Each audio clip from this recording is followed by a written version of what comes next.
Rain had begun before dawn and hardened to needles by the time the Norwood carriage reached the turnpike, and Caroline Larson sat on the open rear bench because the enclosed seats were for Lady Norwood and her daughters, because damp wool could be dried and rank, offended flesh could not, because hierarchy was easiest to enforce in weather. Water ran from the brim of her bonnet down the nape of her neck and under her collar. Her gloves had soaked through in the first mile. The seams bit at the base of each finger. By the 7th mile her hands had gone from pain to numbness and back to pain again, a pulsing burn that matched the red welts crossing both wrists where silk laces had cut the skin the night before. She had altered 2 sleeves by candlelight until the thread blurred. She had eaten a crust before midnight and nothing after. Her stomach felt small and sharp, as if it had folded around itself. At each halt for toll or inspection, men looked at the carriage crest, then at her posture behind it, and looked away with the quick indifference reserved for servants who were no one's concern. One woman in a butcher's shawl held Caroline's gaze for a fraction longer than propriety allowed, and then lowered her eyes first, not from kindness, from caution. Lady Norwood did not look back once. Through the rain-fogged glass, Caroline could see the soft tilt of pale throats, jewelled ears, gloved hands passing sugared almonds from one sister to the other. When the wheel struck a rut near Kensington and the bench jolted hard, her shoulder slammed against the rail, and she bit the inside of her cheek to keep from making a sound. Blood salted her tongue. She swallowed it. The road flattened toward London. Church bells carried thin across wet stone. She counted each bell to stay upright. By the time St. James's roofs appeared through grey light, her skirts were heavy with mud and rainwater, and the ache in her knees had settled into a deep, steady throb that promised to follow her all day. The palace service court smelled of wet horses, coal smoke, and cabbage broth gone cold in the large iron pots. Wheels rattled over cobbles slick as black glass. Footmen in livery moved in straight lines, quick, practised, and blind to anything beneath their own rank. Lady Norwood descended first, silk rustling, lavender rising from her mantle as if she had stepped from a warm drawing-room instead of a freezing carriage. "You will carry these," she said, without turning, and a stack appeared in Caroline's arms by degrees, each item added as if weight were an afterthought. A hat box banded in brass, then 2 account ledgers tied with green ribbon, then a narrow jewel casket with silver corners that bruised her forearm through wet cloth. "Do not stumble, do not speak unless spoken to, do not raise your eyes in the presence corridor." Caroline adjusted the load and nodded once. A footman held a door for Lady Norwood and let it close on Caroline's shoulder. She caught it with her hip and entered sideways, breath shallow from the pressure of hard edges against her ribs. 2 flights up, the stair runner was worn thin at the centre where hundreds of polished shoes had passed. Her wet soles slipped. She tightened her grip. At the landing she paused one heartbeat to shift the casket higher and met her own reflection in a rain-darkened pane. Dark hair pinned too tightly, a pale, narrow face drawn finer by hunger, eyes too large and too dark for comfort. Plain, people said, because plain was a useful word for any woman they wished to overlook. Yet the mouth set in that pane was not vacant. The stillness there had cost her effort.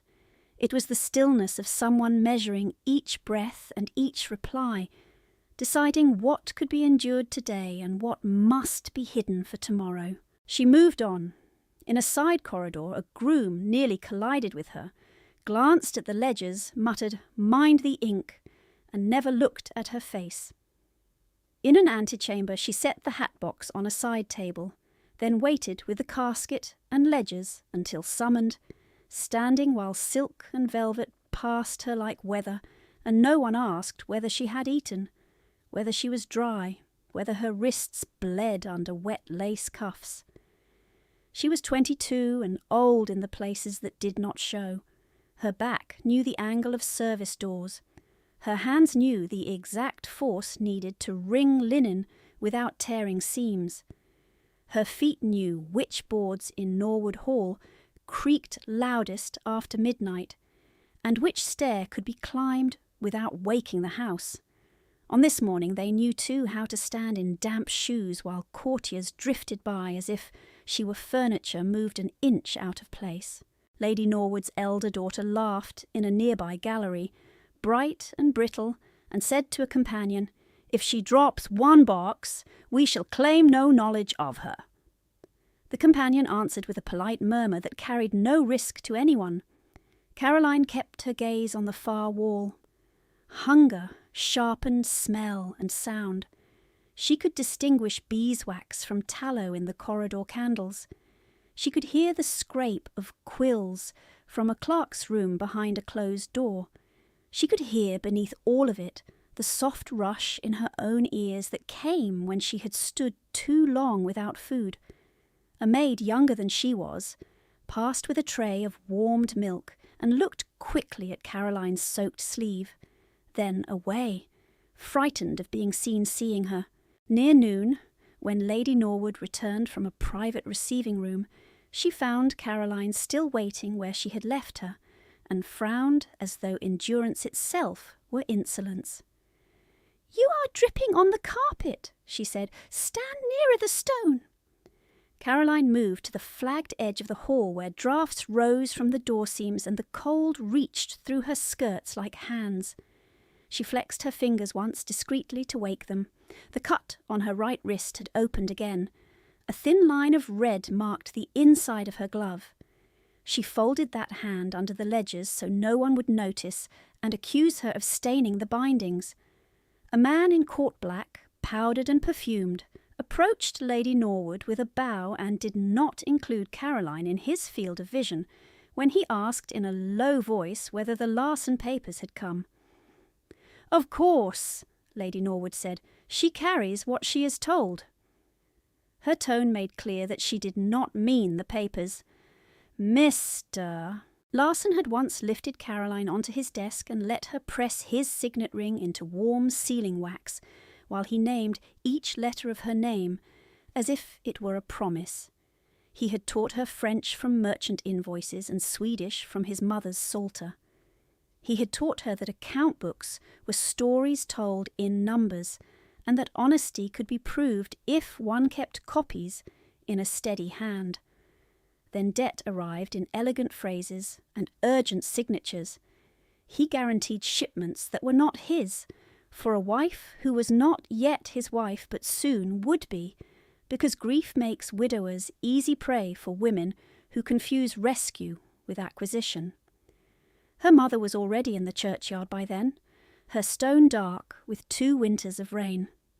Mr. Larson followed within the year, worn thin by fever and worry, leaving a house full of furniture and obligations and one daughter old enough to understand that law did not care for sentiment.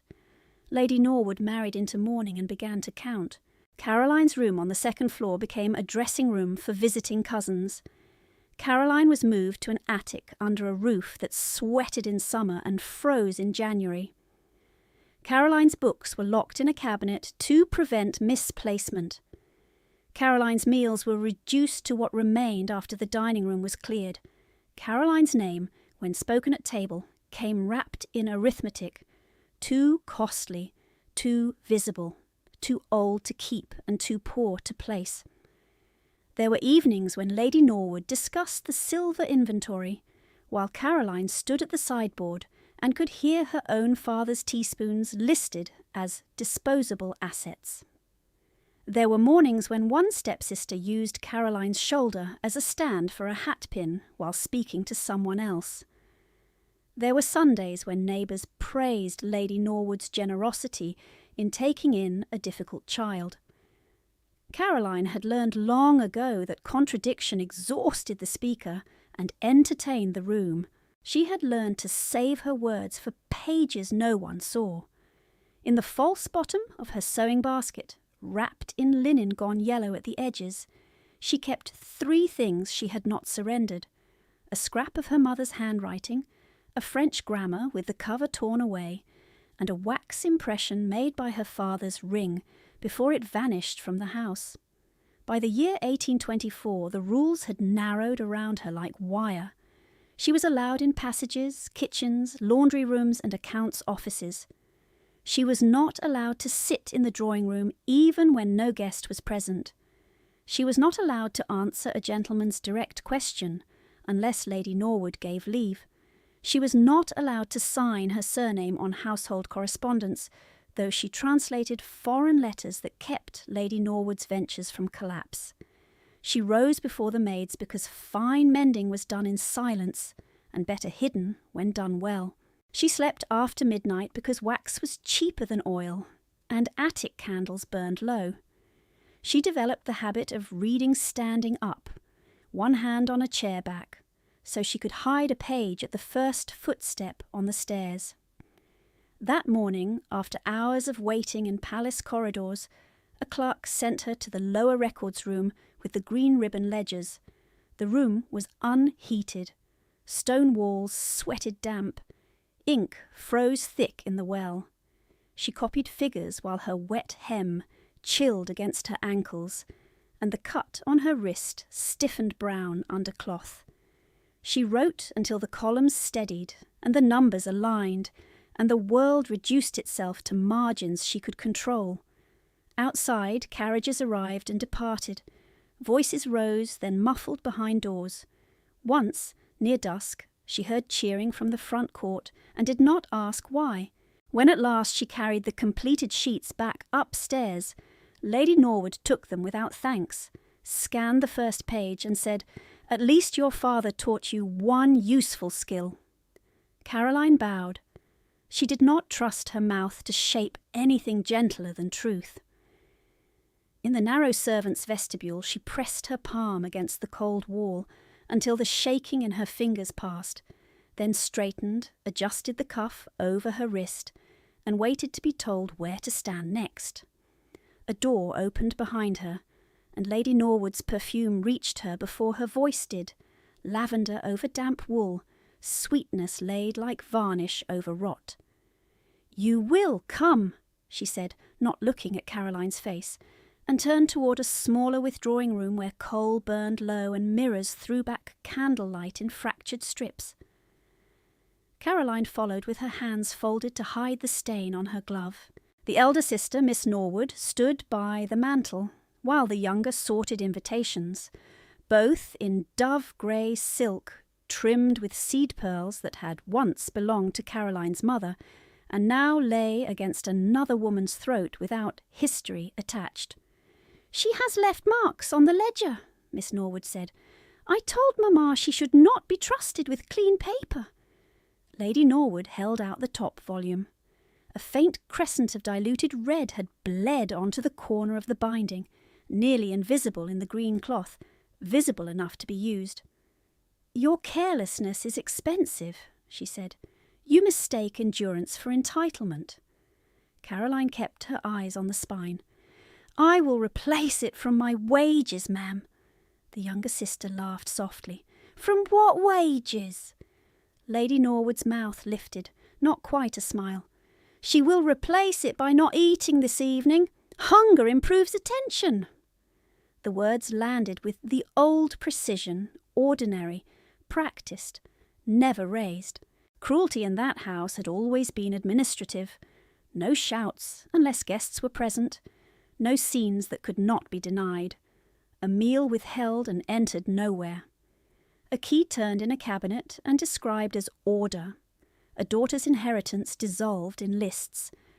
Caroline's father had died with fever on his skin and apologies between his teeth, still asking for account books, still believing the right figures could mend what panic had torn.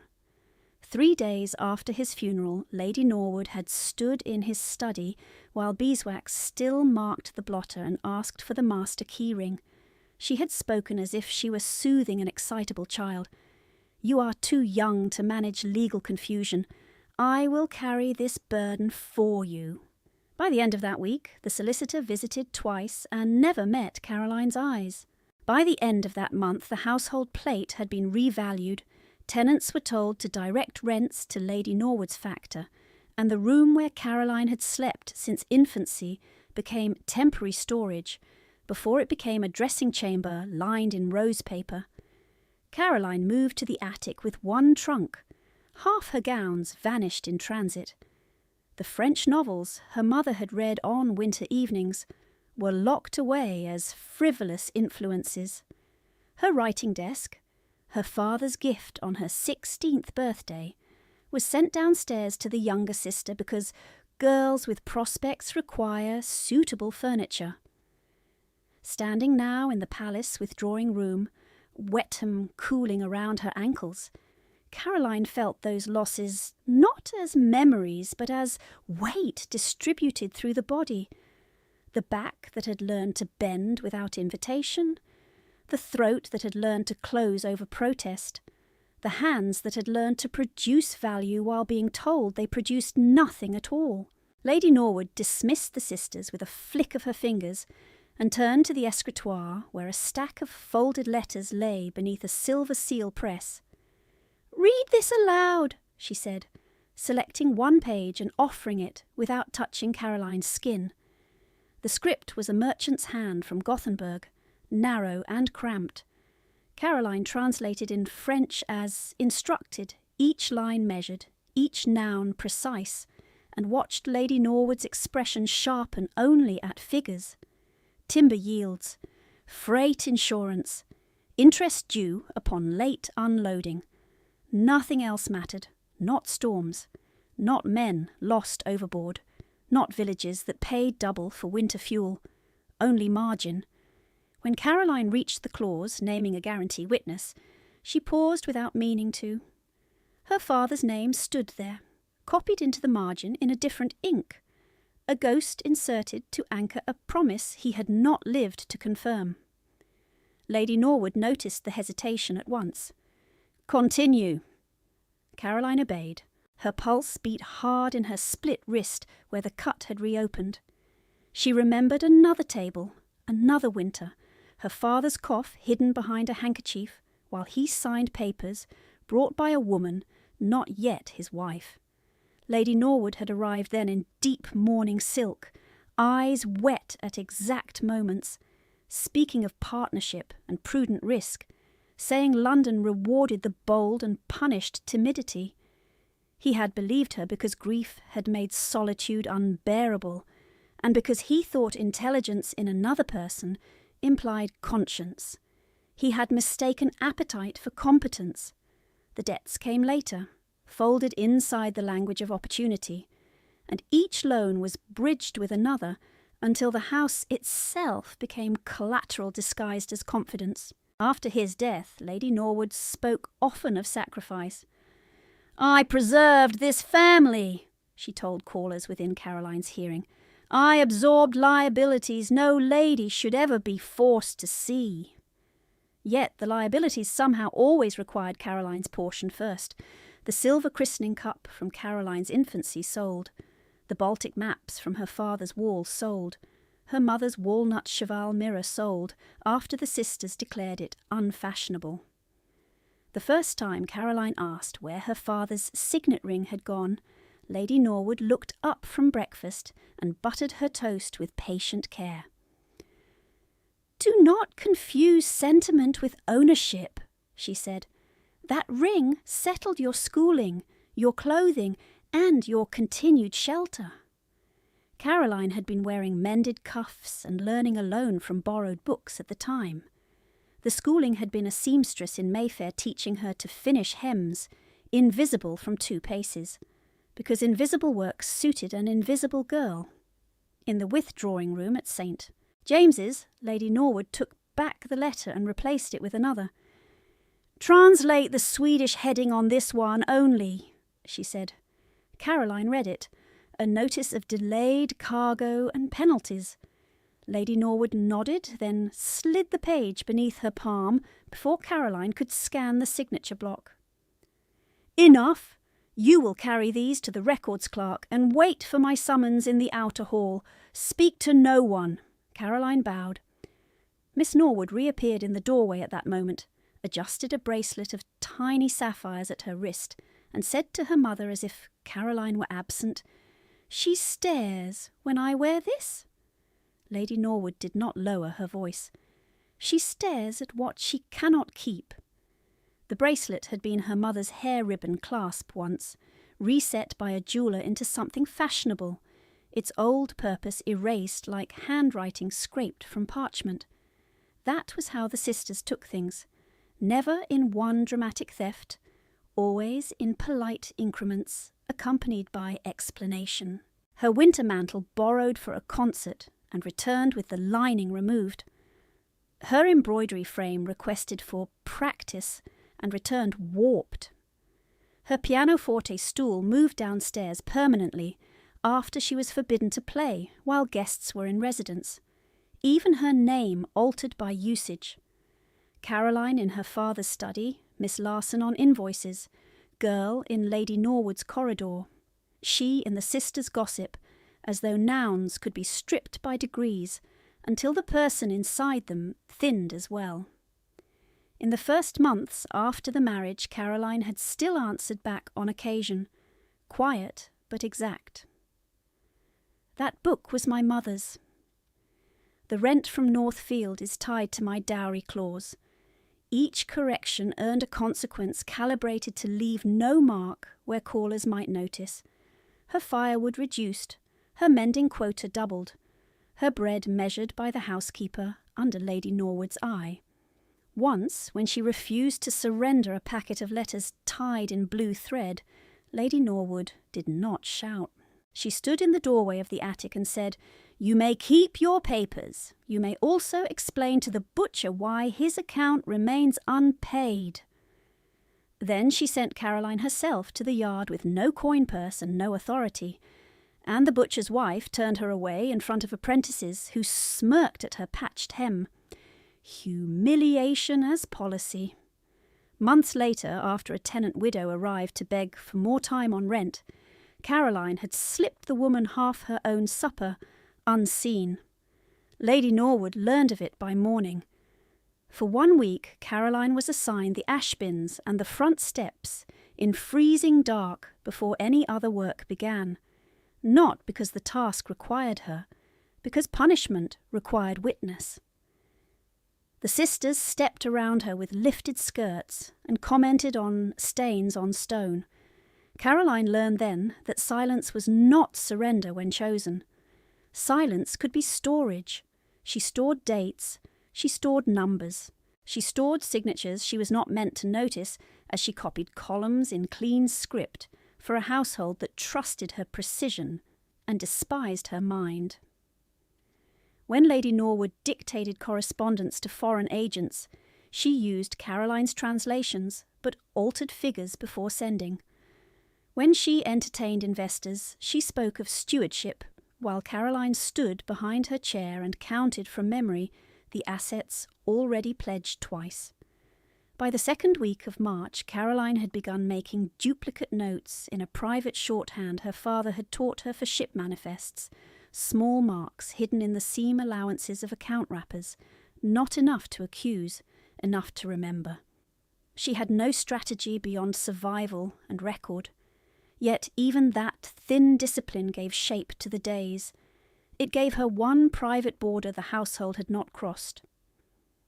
In the outer hall, the draughts deepened toward evening, and court lamps were lit one by one until the corridor shone with amber pools and long shadows. Caroline delivered the letters, accepted no thanks, and returned to the place beside a carved screen where servants were expected to disappear in plain sight. Through the half-open door she heard Lady Norwood receiving a baronet's wife, all velvet sympathy and polished grievance. "Mr. Larson left confusion, poor dear child," she said. "I have done what I could." The lie came easily now, repeated enough to harden into social fact. Caroline stood still and felt the old anger rise, then settle, then harden into something cleaner than anger. not hope, not yet. A refusal to vanish. Her father's hand had guided hers once across a ledger line and told her gently that a false figure always left pressure in the paper beneath, even when the ink was scraped away. "Truth dents the page," he had said. "Find the dent." She had spent years finding dents, in pantry inventories, in shipping notes, in the green ribbon ledgers she had carried up palace stairs that morning, while her wrist bled through lace. She did not know what use those dents would ever serve. She only knew she could still see them. A palace page hurried past with a tray of sealed notices. 2 clerks crossed the passage, speaking under their breath about a late arrival from the continent and an audience rearranged at short notice. Lady Norwood's bell rang once, sharp, summoning. Caroline drew one steady breath, lifted her chin by a fraction, and went in when called, carrying with her the full, unspent weight of every account that had ever been settled in her name without her consent. She went in when called, and the room she entered was warm enough to sting her wet skin. Lady Norwood stood at the writing table with 2 gentlemen from the Board of Trade, and a clerk who smelled of starch and ink, all 4 bent over a map spread beneath weighted candlesticks. Caroline had taken only 3 steps inside when a hard knock struck the outer door, not polite knuckles, but the butt of a staff, 3 blows in military measure that made the glass in the cabinet ring. The clerk started. 1 candle tipped and spilled wax across the margin of the map. A royal messenger in blue and silver came through at once, reins still on his shoulders, and held out a folded order stamped with the king's cipher. "From His Majesty's private secretary," he said, "immediate compliance. A Swedish envoy has arrived at St. James's without prior docket. His Majesty commands a supper sitting at the high table within the hour. Trade principals and translated instruments are to attend." He did not bow to Lady Norwood until after he spoke, which told Caroline more than his words. Rank mattered less than urgency. The first gentleman swore under his breath. Lady Norwood took the paper and read fast, her pupils widening, then narrowing to points. "Within the hour?" she asked. "This is absurd." The messenger's face didn't change.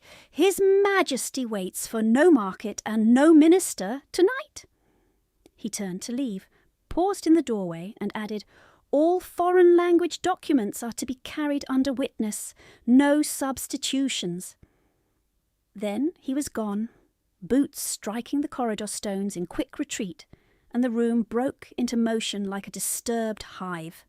Chairs scraped, pages were gathered, sorted, retied. The clerk reached for the green ribbon ledgers and dropped one. It struck Caroline's ankle before she could shift. Lady Norwood rounded on her, as if she had caused the blow. "You heard him! Carry everything! Quickly!" She shoved 3 bundles into Caroline's arms, then the narrow casket, then another sheaf still damp with fresh sanded ink. "If a seal breaks in your hands, you will not return to my house." Her voice fell lower, sharp enough to cut through the rush. "If a single uninvited word leaves your mouth in that chamber, you will sleep in the street before midnight." Miss Norwood, white-faced now that court favour hung on precision rather than ribbons, snatched a shawl from a chair and thrust it at Caroline without kindness. "Cover the stains on your cuff. You look feral." They moved at once, a fast file through service passages and torchlit stairs, past kitchens where cooks shouted for pheasant stock and lemon peel, past footmen carrying silver chargers wrapped in linen to keep the heat. Someone collided with Caroline at the turn by the chapel transept. The impact drove the edge of the casket into the split skin of her wrist. Heat flared under cold cloth. She tightened her hold and did not slow.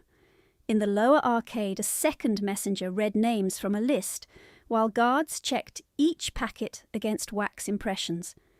When Caroline offered her stack, a guard pulled one Swedish dispatch free, held it to the light, and frowned. "Unbroken," he said to his sergeant. "As ordered."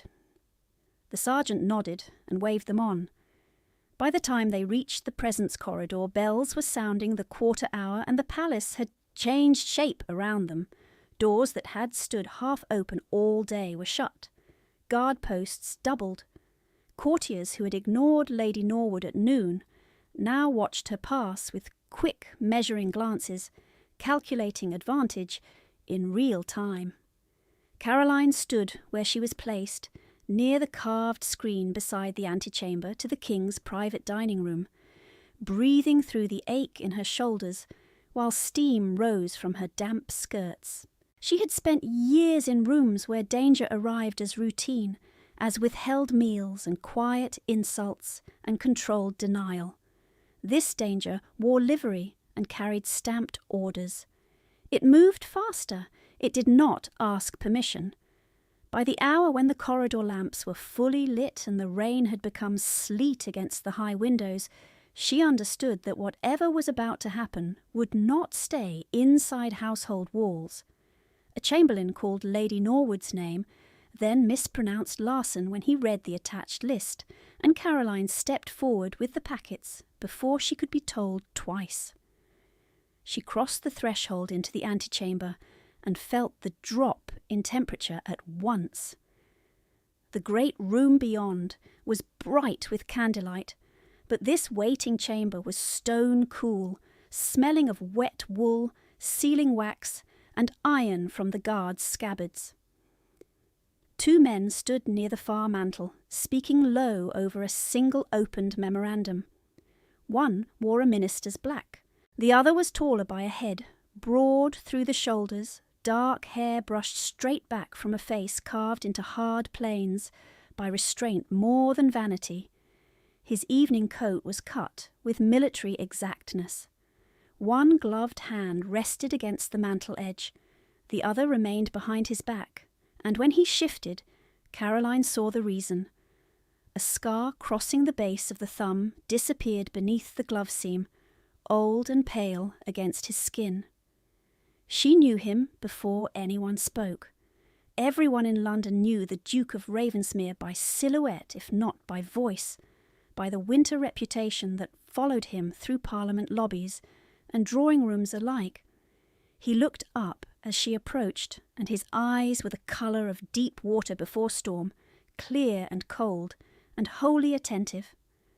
Lady Norwood moved to intercept, smile assembled too quickly. "Your Grace, we are honoured." He did not return the smile. His gaze stayed on the documents in Caroline's arms. "The Swedish packet," he said, not to Lady Norwood, to Caroline.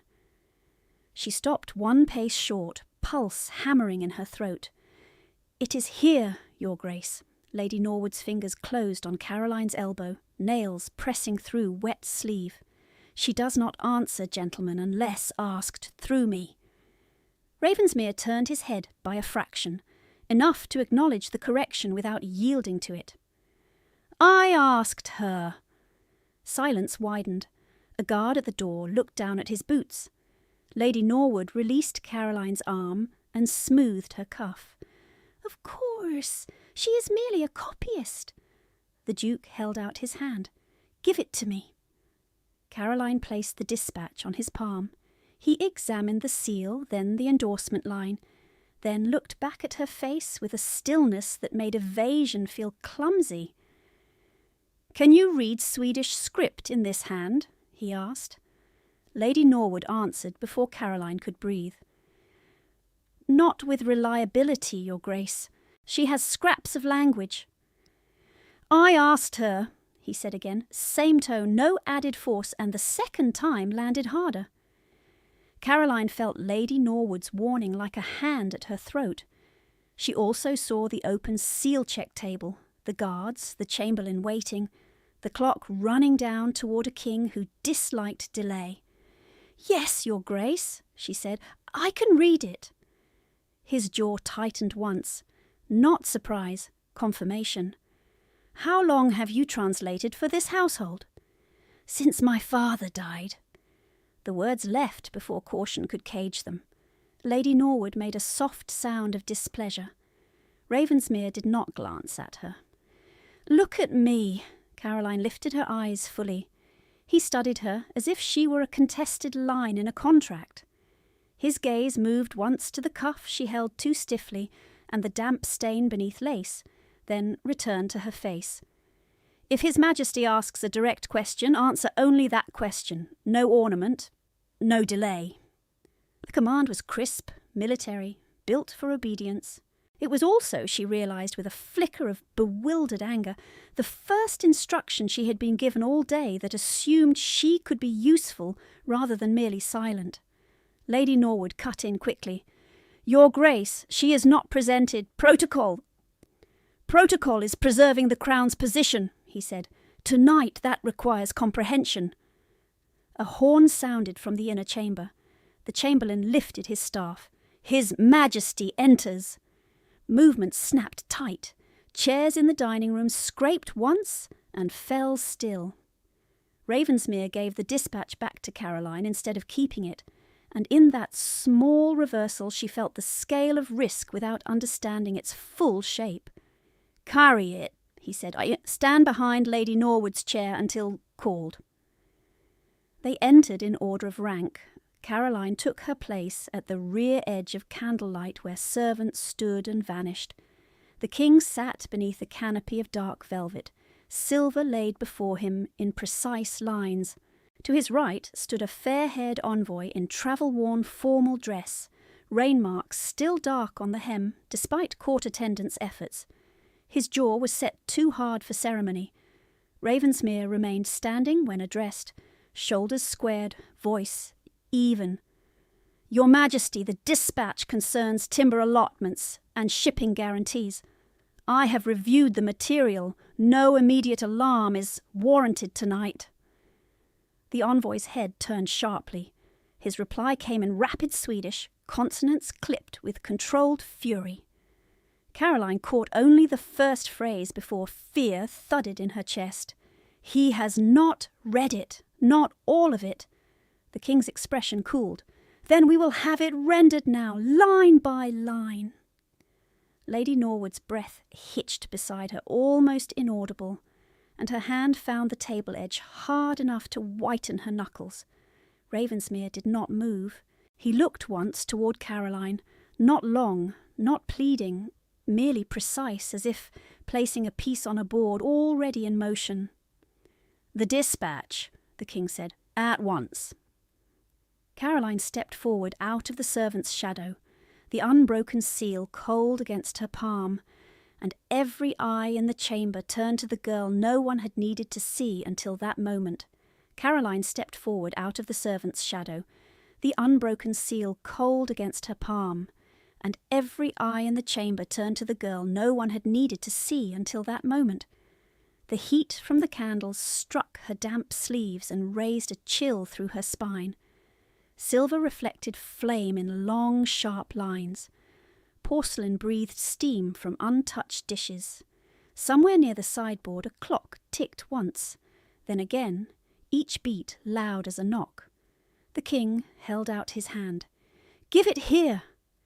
She crossed the carpet on legs that felt both heavy and hollow, set the dispatch on the linen before him, and bowed. Her split wrist throbbed where the lace cuff had dried stiff with blood. Lady Norwood's breath reached her shoulder, sweet with lavender and warning. "Do not speak. Do not exist. Do not cost me." The king examined the wax and frowned. "Unbroken indeed." His gaze lifted to the Swedish envoy. "Sir, you shall read. We will hear your words rendered faithfully." The envoy answered in French first, clipped and formal. "Your Majesty, I request that no party with commercial interest interpret for the Crown." A murmur moved around the table like a draught, finding cracks. One minister looked toward Lady Norwood, another toward Ravensmere. The Duke remained still, one hand on the back of his chair, his profile cut hard by candlelight. His expression gave nothing. Only his eyes moved once to Caroline's face. The king followed that glance and fixed her with a cool, assessing look. "Who among us reads Swedish without delay?" Lady Norwood found her voice too fast. "Your Majesty, the household clerk, can be summoned." "At this hour," the king said. "From which corner of the palace?" No one answered. The envoy spoke again, now in Swedish, rapid and edged. Caroline caught enough to understand his contempt. "They stall because the terms will not survive daylight. He believes you already sold him half the forest." Her pulse struck hard beneath her ribs. She could keep still. She could let the silence drag until someone fetched a scholar from bed, and the chamber turned from tense to hostile. She could watch Ravensmere's statement break apart in public, and if he fell, the force of it would crush far more than one proud man. Markets would open on panic. Credit would shatter. Bread prices would rise before noon. The households who never saw this room would pay first. The king's gaze returned to her. "You. Name." "Caroline Larson, Your Majesty." "Can you translate him?" Lady Norwood's fingers bit into Caroline's sleeve from behind, hidden by folds of silk. A command in flesh. "Say no." Caroline swallowed once. Her throat tasted of iron where she had bitten her cheek on the road. "Yes, Your Majesty." Lady Norwood's nails drove deeper, then released so quickly the skin burned. The king gestured to the chamberlain. "Witness her words. If she errs by intent, note it." "Yes, sire." "Proceed, Miss Larson." The envoy turned to her with visible irritation, as if a servant girl were an insult added to the evening's injuries. He began in Swedish, without courtesy, his voice level but cold. Caroline listened, then translated into formal English, each phrase clean and measured. "He states that Article 1 confirms shipment priority from Northern Mills to Crown Dockyards under winter escort." The king nodded once. "Continue." The envoy's jaw tightened. He spoke faster. Caroline matched him. "He states that insurance liability passes to London brokers at point of loading, not upon safe arrival." A minister cursed softly. Lady Norwood shifted in her chair. "Your Majesty, this is preliminary language only." "Silence," said the king, without looking at her. The envoy continued, emphasizing numbers, dates, penalties. Caroline translated line by line, hearing in the cadence where the traps lay. She had copied too many ledgers, watched too many clauses hide knives inside courteous phrasing, to miss them now. Her hands steadied as she worked. Fear remained, but it moved outward, becoming attention. When the envoy reached Article 6, he paused and looked directly at Ravensmere before speaking. The room quieted further. Even the servants at the wall seemed to stop breathing. Caroline rendered the words without softening. "He states that any delay beyond 9 days triggers emergency sale rights to private syndicates designated in Appendix C." The king's face hardened. "Private syndicates? In Crown timber?" A rustle of alarm moved down the right side of the table. Ravensmere spoke at last, voice low, controlled. "Your Majesty, if I may, the clause references contingency disposal used in Baltic storms. It is common language when interpreted with the annex." The envoy gave a short, disbelieving laugh and answered him in Swedish too fast for anyone else in the chamber. "Not common. Predatory. And you know it." Caroline heard it all. The king turned to her. "What did he say to the Duke?" Every lesson in survival shouted at once. Do not expose rank. Do not contradict power. Do not become memorable. Yet the words were there now, and she was the only bridge in the room. If she lied bluntly, the envoy would challenge her, and she would be finished. If she told the whole insult in full heat, the The chamber could fracture into a front before sense. She chose precision. He said the clause is not customary in this form, Your Majesty. He calls it predatory unless constrained by the annex schedule and domestic price ceiling. The king's gaze sharpened. Is there such a ceiling in the text before us? Caroline looked down at the page, then at the unopened secondary fold marked with a smaller seal. Not in the main articles, sire. It appears in the annex references. I cannot attest the numbers until that portion is read. Ravensmere's head turned slightly toward her. The motion was small enough most would miss it. She did not. "Open it," said the king. A clerk stepped forward with a blade, then hesitated, glancing at Lady Norwood for instruction by habit. Ravensmere took the knife from him and cut the wax himself. His scarred hand was steady. He passed the annex to Caroline, not to the minister nearest him. "Read." The command landed like struck flint. No ornament, no apology. Trust disguised as order. She read the Swedish columns quickly, translating as she went. Appendix C sets municipal reserve percentages. If London grain prices rise above the winter index, export volume is reduced to preserve domestic fuel access. One minister leaned forward. "That tempers the panic trigger," Caroline continued. Appendix C, Clause 7, Subline 2. Any private emergency sale requires Crown countersignature and City granary certification. The king exhaled through his nose, anger cooling into calculation. Then why was this not stated first? No one answered for 3 heartbeats. Ravensmere spoke. "Because, Your Majesty, the market listens to headlines and not to annexes. If this entered the exchange floor without framing, men would run on rumour before dawn." The king studied him. "And you elected to claim prior review." "Yes, sire. To buy hours. To prevent riot pricing." The silence that followed was dense and brittle. Candlelight trembled in the draught. Caroline felt sweat cool beneath her stays despite the cold room. Lady Norwood sat very straight, as if posture alone could erase her earlier tremor. The king turned back to Caroline. "Article 7 in full." She read, translated, and as the final line left her mouth, she saw it. One idiomatic turn that shifted liability by a hair's breadth. In Swedish mercantile use, the phrase could mean bonded reserve or expendable reserve, depending on context. The envoy had spoken it with deliberate emphasis. If rendered loosely, London would carry a burden the Crown had not approved. She heard her father's voice as clearly as if he stood behind her shoulder. Truth dents the page. Find the dent. Caroline lifted her head. "Your Majesty, I request leave to amend one phrase in my previous rendering." The chamberlain stiffened. Lady Norwood made a soft, strangled sound of warning. The king held up 2 fingers for permission. "Amend!"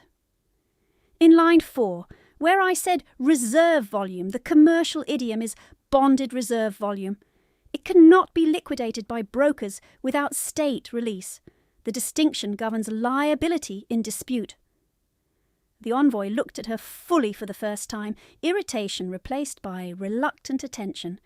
He answered in Swedish, slower now. "Correct." At last, someone in this room listens to words. She translated that as well, though her mouth had gone dry. "He says the correction is accurate, sire." A minister at the end of the table asked sharply, "If she had not corrected it?" Ravensmere answered before she could. "We would have accepted contingent exposure. We did not intend." The minister sat back, face bloodless under powder. By the time the second course cooled, untouched on silver platters, the mood of the chamber had shifted from impending scandal to hard arithmetic. Questions came in clusters. Caroline answered only when addressed. Dates, port capacities, insurance triggers. She gave each in the same restrained tone, neither hurrying nor embellishing, while her shoulders burned and her injured wrist pulsed in time with the clock. Twice she felt Lady Norwood's stare against her profile like heat from a coal. She did not turn. At one point the king addressed the envoy directly in French, then glanced again to Caroline. "Did I understand him rightly, that Gothenburg accepts a 2-week revision if Crown auditors review Appendix C?" "Yes, Your Majesty." "Not 3 days?" "2 weeks, sire. He said less than 14 days invite speculators." The envoy inclined his head in confirmation. Ink was called for. A new memorandum drafted. Ravensmere dictated amendments in clipped phrases, while the royal clerk wrote, sanded, folded, and wrote again. Caroline stood at the king's left shoulder, repeating Swedish terms when requested, watching men of rank depend on syllables they had dismissed from her mouth an hour earlier. Her hunger had become distant, replaced by a strange calm. This was what she had been trained for, in secret and in scraps, by a father who believed knowledge was a dowry no thief could inventory. She had not expected to spend it here. When the provisional terms were set, the king pushed back his chair.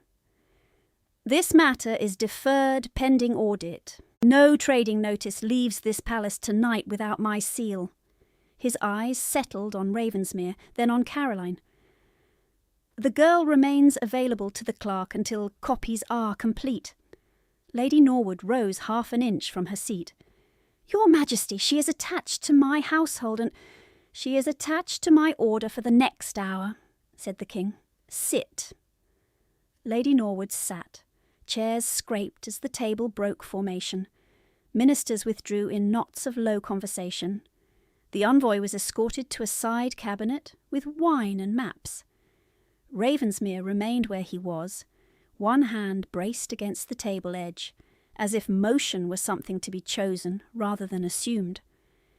Caroline gathered translated sheets for the clerk, stacking them by date and article number, her fingers precise despite the tremor beginning in her forearm. "Miss Larson," she turned. Ravensmere stood 3 paces away. Without the table between them, he seemed larger, not from height alone, but from concentration, as if the room narrowed around whatever he looked at. "My thanks are not required," he said. It was not gratitude, it was a fact stated bare. She understood him at once. He was telling her he knew the cost and would not insult it with pleasantry. "I did not act for thanks, Your Grace." "I am aware." His gaze dropped to her cuff. A bead of fresh red had reached the lace edge where the old cut had reopened under strain. His jaw tightened. "You are bleeding on royal papers." Caroline folded her injured hand beneath the stack. "It will not touch the ink again." "That is not what I said." The rebuke was quiet and exact. It struck harder than a raised voice.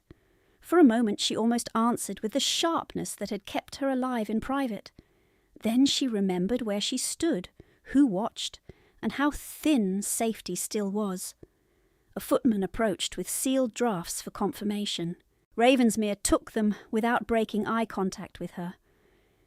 "Remain in the side clerk's room until dismissed," he said. "Do not return to Lady Norwood's carriage yet." Lady Norwood appeared at his shoulder at once, silk whispering over stone. "Your Grace, I assure you my servant can be managed within my own party." He turned his head toward her, and whatever she saw in his face made her stop. "She is not your concern for the next hour," he said. "She is mine." The words were plain, almost administrative. In the chamber's charged quiet, they landed like a public verdict. 2 nearby officials pretended not to hear, and failed. Lady Norwood's mouth thinned to a pale line. "As you wish, Your Grace." Caroline should have felt relief. Instead, she felt the sharp confusion of being moved on a board she had never been invited to play upon. Protected for utility? Perhaps. Protected for witness? Perhaps that too. She could not yet tell where strategy ended and mercy began. The Chamberlain called for final signatures. Ravensmere stepped away to the king's side. Caroline carried the sorted sheets to the records clerk in the adjacent room, where 3 candles smoked and the air smelled of hot wax and damp wool. She stood while copies were made, answering occasional questions on spelling and clause order. Her knees ached from stillness. Her stomach cramped once, then settled. Outside the half-open door, voices rose and fell as the high table and emptied in stages. When at last the clerk pressed the final seal and blew the wax, he looked up at her with startled respect, as if only now remembering she had a face. "You have saved us a week of chaos tonight."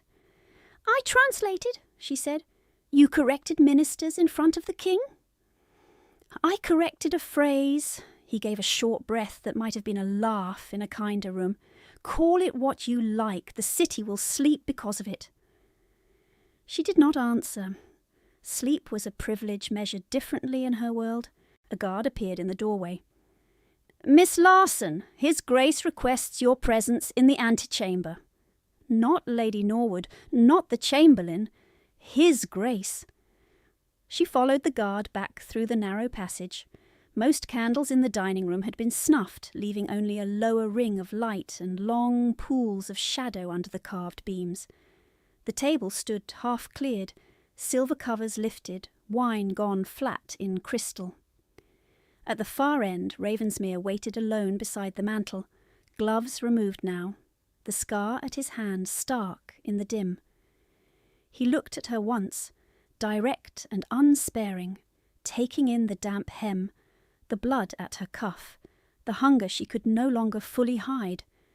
At the threshold she stopped and bowed. "Your Grace!" He did not answer at once. He stood beside the mantel with both hands bare, one marked by the old war scar, and watched her as if the chamber had emptied to the span between them. The last candles burned low. Smoke climbed in thin threads toward the rafters. Cold had begun to return now that the fire was neglected, and the doors had been left open to departing officials. "Close the door," he said. She obeyed. The latch settled with a small iron click that sounded louder than it should. "Come here!"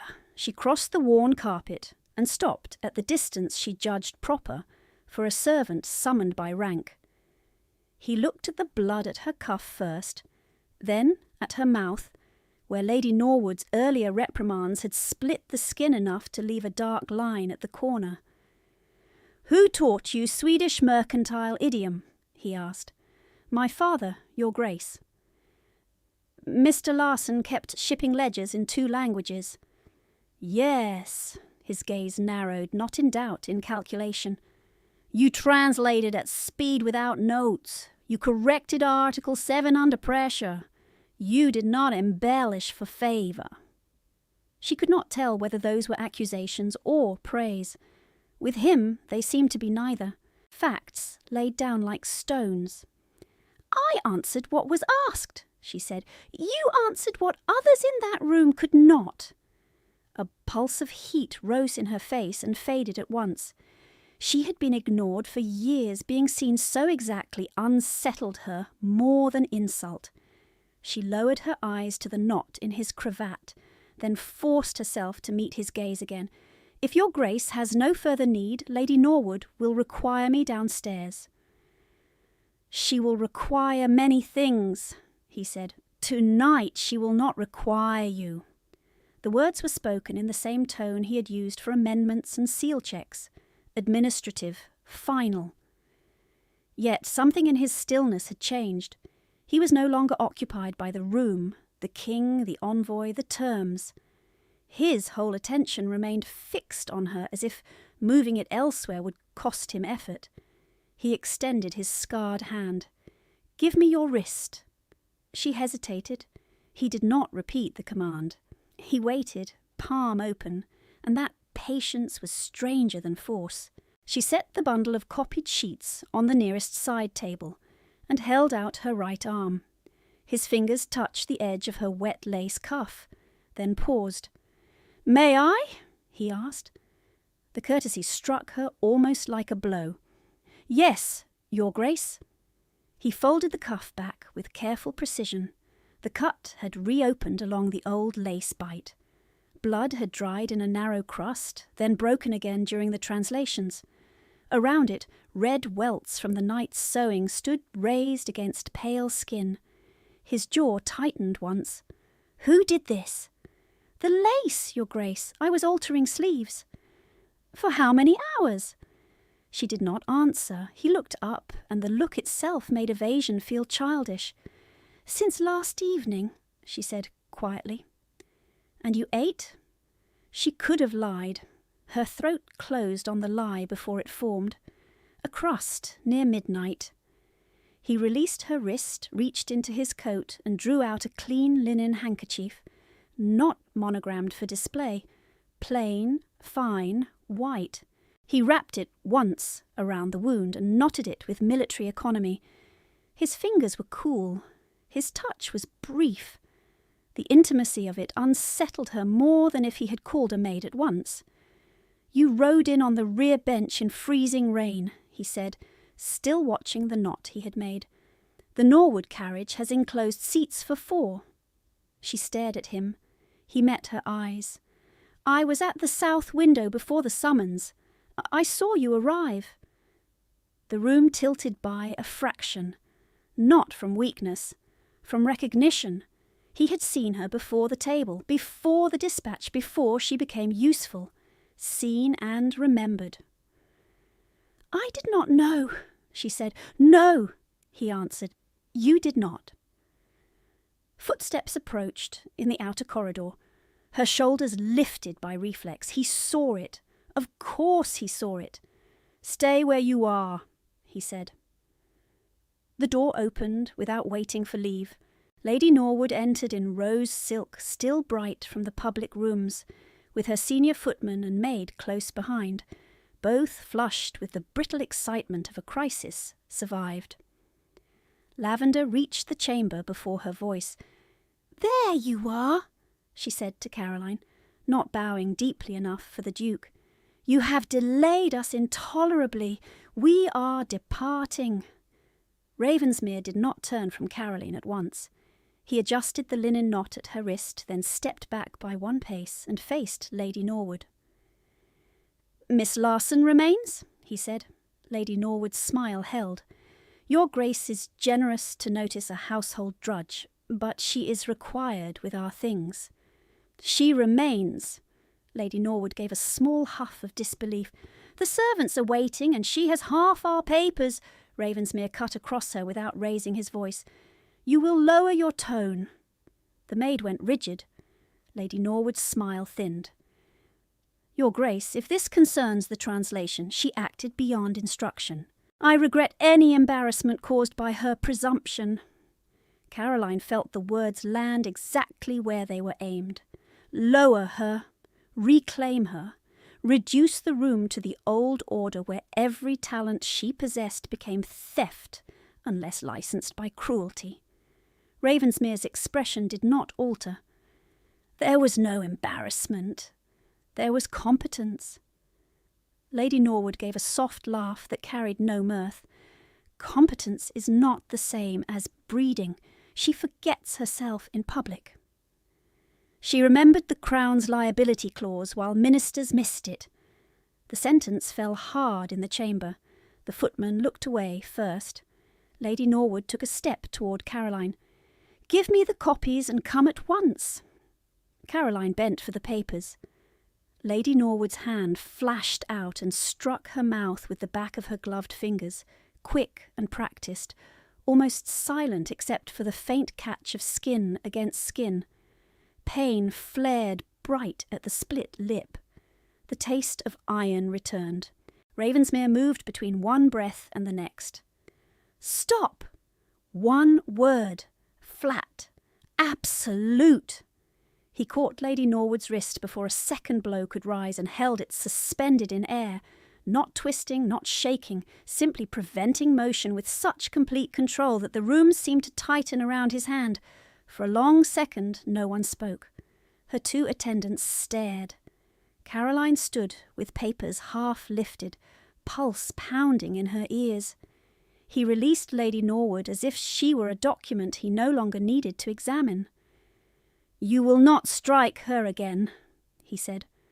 Lady Norwood drew herself up, colour burning high beneath powder. "Your Grace oversteps. She is under my authority." "Not tonight." "By what right?" He looked at her, and the cold in his eyes was winter over deep water. "By the King's order first. By mine second."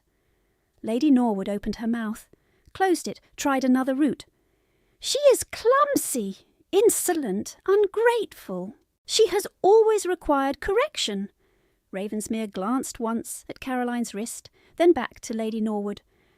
"Correction leaves records in ledgers, not marks on skin." Silence again. The maid shifted, silk whispering. A footman appeared in the doorway, sensed the charged stillness, and froze with his gaze fixed on the floor. Ravensmere addressed him without turning. "Fetch Mrs. Davies from the steward's offices. Bring lint, clean water, and broth." "Yes, your Grace." The footman vanished. Lady Norwood's voice rose despite herself. "You cannot remove my servant to the steward's rooms like a favoured guest."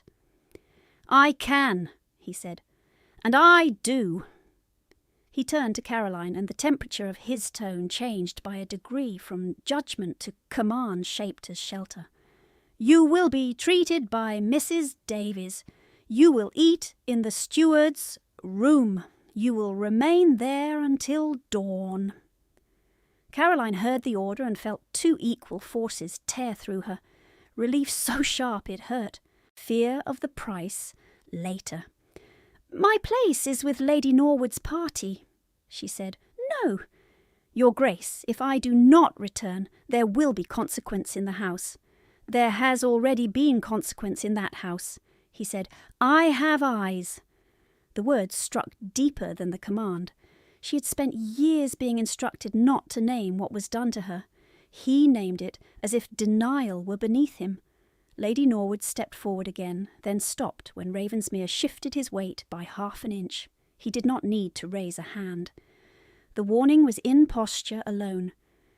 "Your Grace," she said through a controlled smile, "this display is unnecessary. I assure you, we are a disciplined household." He looked at her for a long beat. Disciplined households do not arrive with starving translators and bleeding wrists. The maid made a small sound of protest. "She is fed as well as any maid." Caroline did not move, did not rescue them with a lie. Could not. Ravensmere's mouth hardened. "Then your standards are now on record, before witnesses." The maid fell silent. By the time Mrs. Davies arrived, carrying a basin and folded linen with the practical calm of a woman who had seen every manner of aristocratic ruin, the chamber had gone still as a chapel. She curtsied to the Duke, then to Lady Norwood by habit, then looked once at Caroline's mouth and wrist. Her eyes softened for a heartbeat and sharpened again. "Miss Larson," she said, "sit by the side table, please." Caroline sat. The chair felt unstable under her knees. Mrs. Davies bathed the cut at her lip first, quick and efficient, then unwound the Duke's handkerchief and cleaned the wrist wound with warm water that stung enough to force a breath through clenched teeth. Ravensmere did not leave.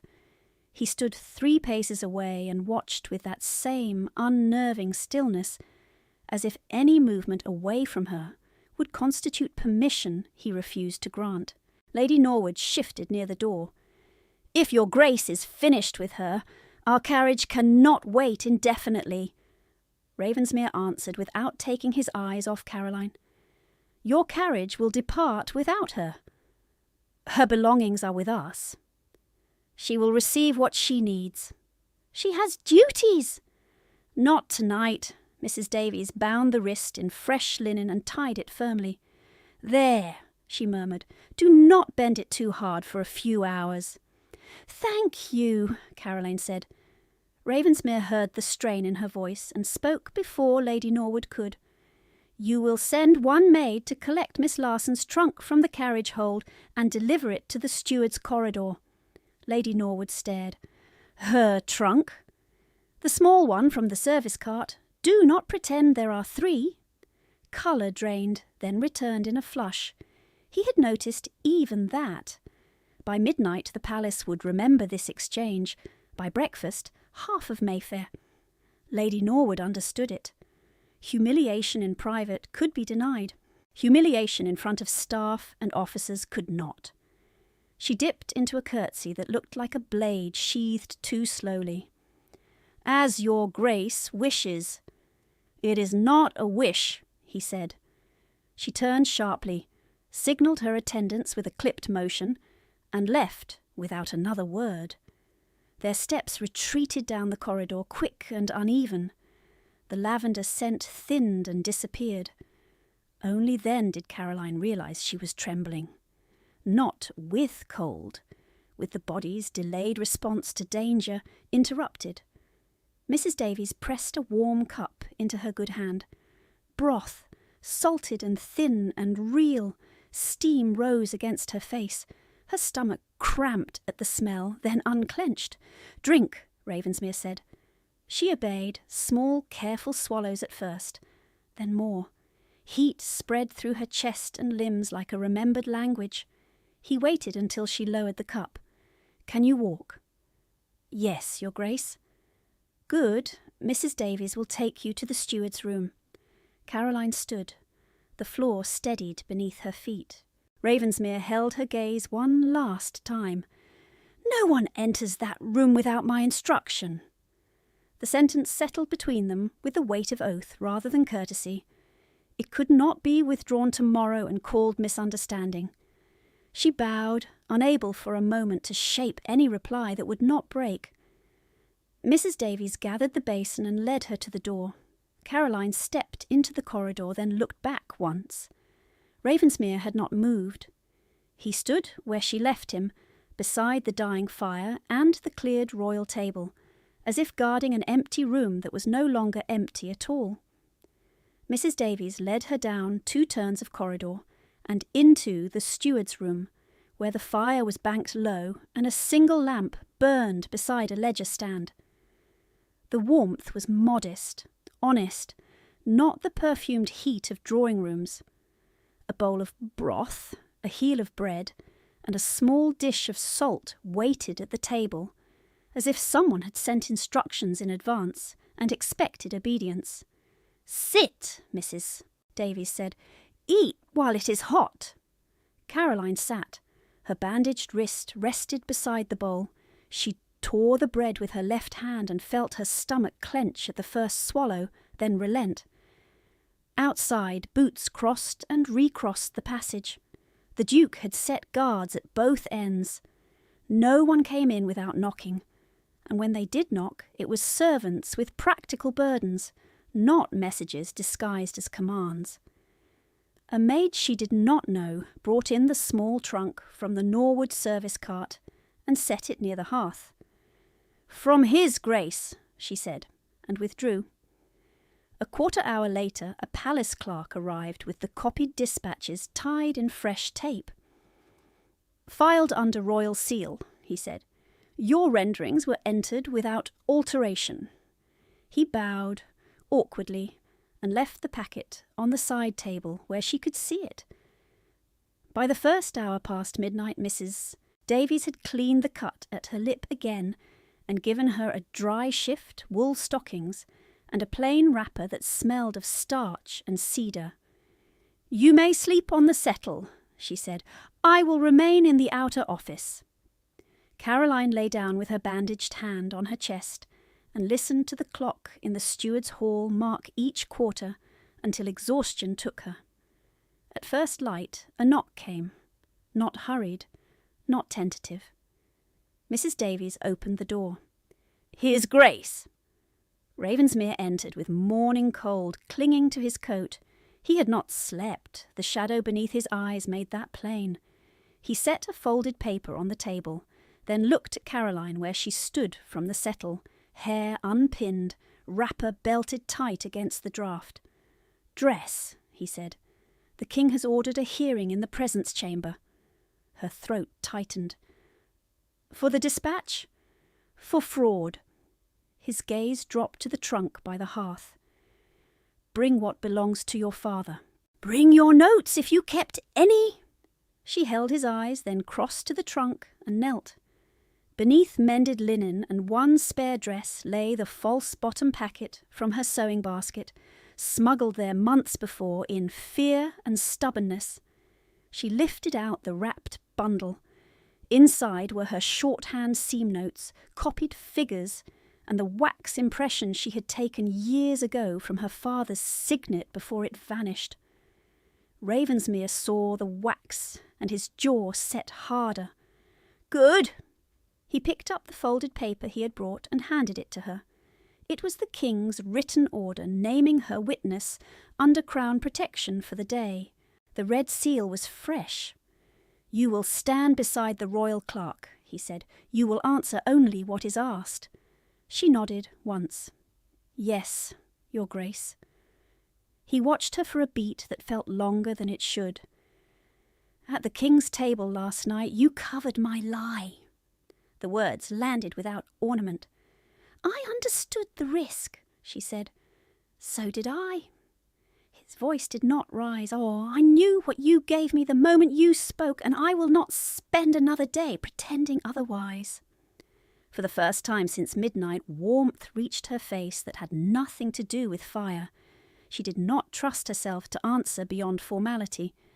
"Then let us finish it in daylight." His mouth moved by a fraction, not quite a smile. "Yes." The presence chamber filled quickly, not with gossiping courtiers now, but with clerks, legal officers, 2 ministers, and the same chamberlain who had witnessed her translations. Lady Norwood stood near the bar in dark blue silk, pale and composed by force. The room held a taut, paper-dry silence.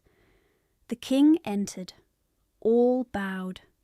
Ravensmere stood at the centre table with 3 items laid out in strict order. The green ribbon ledgers Caroline had carried through palace stairs, the Norwood jewel casket with silver corners, and a packet of signatures sealed overnight by the Records Office. Beside them lay the Swedish dispatch copy and annex, already docketed. Every document in play had a witness now. The royal clerk began. "This hearing concerns alleged forgery, asset diversion, and unlawful withholding of inheritance from Miss Caroline Larson, daughter of the late Mr. Larson." Lady Norwood lifted her chin. "Absurd!" The king did not look at her. "Proceed." Caroline was called first. She stepped forward, swore truth, and answered in an even voice while her bandaged wrist throbbed under fresh cuff. "Did you maintain account copies?" "Yes, sire." "By whose instruction?" "By no one's, for accuracy." She handed over the seam notes. The clerk read her shorthand key aloud, then matched dates against the green ribbon ledgers. 2 entries showed altered witness names in different ink. 3 rent lines had been redirected to a Norwood private account. A guarantee clause carried Mr. Larson's signature on a date 6 months after his burial. The chamber stirred. Lady Norwood spoke over them. "Clerical error." Ravensmere opened the jewel casket with the court key. Inside lay bracelets, earrings, a string of pearls, and at the bottom, wrapped in velvet, Mr. Larson's signet ring. Caroline did not move. Her breath stopped, then returned in a painful rush. The clerk took the ring, pressed it into warm wax, and set the fresh impression beside the suspect seal on the forged guarantee. The marks did not match. The forged seal had a shaved serif and a nick absent from the true ring. "Counterfeit matrix," the clerk said. "Not made from this signet." Ravensmere placed a second object on the table, a small brass seal die, seized that dawn from Lady Norwood's writing desk under royal warrant. The nicked serif matched the forged documents exactly. No one in the chamber pretended surprise any longer. The king turned at last to Lady Norwood. What answer have you?" She looked past him to Caroline, and the look carried every withheld meal, every locked cabinet, every private strike. Ingratitude has made her theatrical. "I preserve that house." Ravensmere spoke before Caroline could. "You stripped that house." His tone was cold enough to quiet the room. "You used her languages. You used her figures. You used her father's name after his death. You would have sold her inheritance and called it guardianship." Lady Norwood opened her mouth again, but the king raised his hand. "Enough! Lady Norwood, your accounts are seized pending full audit. You are removed from court effective now. Your daughters return to your town residence under supervision. No transfer of Larson assets is valid without Crown review." Guards stepped forward, Silk whispered, as Lady Norwood was escorted back. She did not cry. She did not plead. She looked at Caroline once, sharp as broken glass, then was gone through the same doors she had entered for years with practised grace. The chamber emptied in stages. Ministers withdrew to draft orders. Clerks carried ledgers to secure archive. The Swedish packet was logged as completed matter with revised terms. A written notice went to the exchange delaying announcement until audit language was attached, and by noon dispatch riders had carried that order to the city gates. Only then did the king address Caroline directly. "Miss Larson, the court recognises your testimony and your service. Your legal claim is restored pending formal instrument this afternoon." She bowed. "Thank you, sire." By late afternoon, in the records office that smelled of dust and sealing wax, she signed her name in full on the restoration instrument, Caroline Larson. No one crossed it out. No one took the page away. The steward's clerk witnessed. Mrs. Davies witnessed. Ravensmere stood beside the window and did not interrupt. He handed her the signet ring when the ink dried. "This is yours," he said. The gold was warm from his palm. She closed her fingers around it and felt, for one fierce moment, the desk in her father's study. Warm wax, patient instruction. Truth dense the page. 3 days later, special licence papers were read in a quiet chapel off St. James's Inner Court. Rain struck the leaded glass. Mrs. Davies stood with folded hands. The royal clerk served as witness. Ravensmere wore plain dark coat and white cravat, no display. Caroline wore cream wool borrowed from the palace stores, and her mother's repaired ribbon clasp, returned from the casket and set at her throat where it belonged. When the vows were spoken, he did not promise softness. He promised steadiness. "I will not barter your safety for convenience," he said, voice low and exact. "I will not use silence against you. I will keep faith in public as I keep it in private." She answered with equal clarity. "I will not vanish to make others comfortable. I will speak when truth is required. I will keep your house with honesty, not fear." The chaplain closed the book. "It is done." Outside the rain eased to mist. A carriage waited, enclosed, door open. Ravensmere offered his arm. She took it. No one sent her to the rear bench. By the 2nd week of April, the Larson ledgers had been audited, the forged guarantees voided, and tenant rents redirected lawfully. The hat boxes and household ornaments claimed by Norwood were inventoried and returned where title allowed. Those tied to fraud were sold by court order to satisfy debts. Caroline's books were brought from locked cabinets and carried into Ravensmere House library by 2 footmen who addressed her as Ma'am without irony. The false seal die was entered into Crown evidence and marked closed. The Swedish dispatch and annex were archived with her corrections attached in the margin under official hand. Some looks never paid out into confession. The butcher's wife, on the turnpike, the perfumed men who had looked through her in corridors, the sisters who borrowed and erased. They passed from her life without explanation, and she noted it without grief. One evening, as lamps were being lit and the house settled into that brief quiet before supper, she stood by the library fire with her father's ring on her finger and a ledger open under her hand. Ravensmere came in, stopped beside her, and read the line she had just written, balanced and carried forward. He set his palm lightly at the back of her neck, not possession, not display, only presence made constant at last.